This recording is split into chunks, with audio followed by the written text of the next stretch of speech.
Hello everyone, now we are going to discuss the questions of GATE 2018.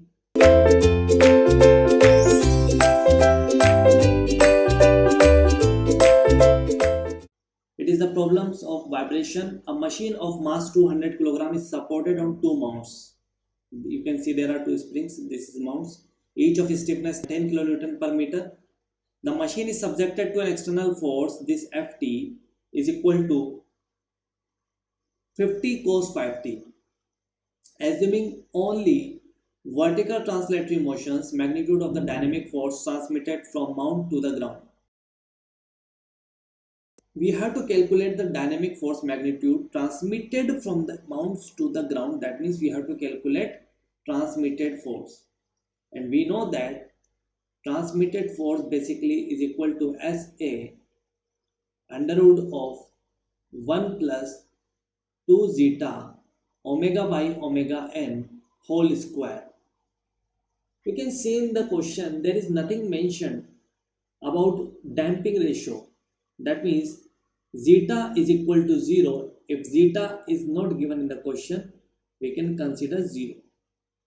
Zeta is equal to 0. Okay, so Ft becomes SA. This is equation number 1.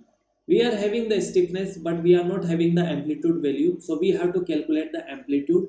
We know that amplitude is equal to F naught upon S upon under root of 1 minus omega by omega n square whole square plus 2 zeta omega by omega n whole square. Zeta is not given, so it can be neglected. So you can get here F naught upon S and upon, and this square will be cancelled out by this under root. So in denominator there will be 1 minus omega by omega n whole square. Okay, so we have to calculate, we have to find out the value of omega and omega n. So when you see the question, this is basically is what? This is F is equal to F naught. Generally we know that this is F naught sine omega t. Don't worry about cos theta. It can be written as 50 sine 5t plus pi by 2. Okay, so this is value of 5, but this is omega. This is the omega force frequency speed.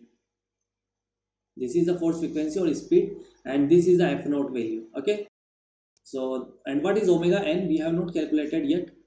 Omega n is equal to, this is the natural frequency, is equal to K equivalent upon M. Why I am writing here K equivalent? Because there are more than one spring and both are parallel to each other, because the deflection would be same in both the springs. So if both are parallel and parallel connections are there, so we can calculate K equivalent is equal to K1 plus K2. That means K plus K is equal to 2K. This is the equivalent stiffness. Okay, so this would be 2K, and K value is given in the question 10 kilonewton. That means 10,000. And what is the mass? Mass is 200.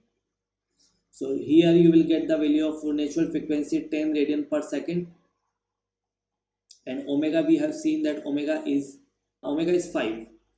Omega is equal to 5 radian per second. Okay, so we have to put here the values. So amplitude would be equal to F naught is 50. And what is the stiffness? Basically stiffness, you can write stiffness either S or K equivalent. Okay, both the things are same because both can be denoted, both are mentioned spring stiffness. Okay, so we are going to apply here K equivalent because there are more than one springs. Okay, so you can write here it as K equivalent or S equivalent, both things are same. So this is K equivalent, this is K equivalent. Are you getting my point? There should not be any confusion here, because here there will be a stiffness, because there are more than one spring. We have to consider equivalent stiffness. So 50 upon K equivalent is 20,000. Okay, and this term would be multiplied with 1 minus omega by omega, and that is 1 minus omega is 5 by 10, that would be 0.5. I'm going to write 0.5 here, 0.5 whole square. So when you solve this,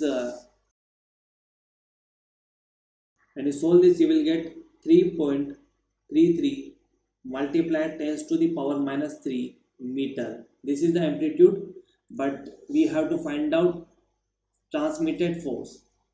So that means Ft becomes, so Ft would be S into A, and S means equivalent stiffness, that is 20,000. 20,000 multiply,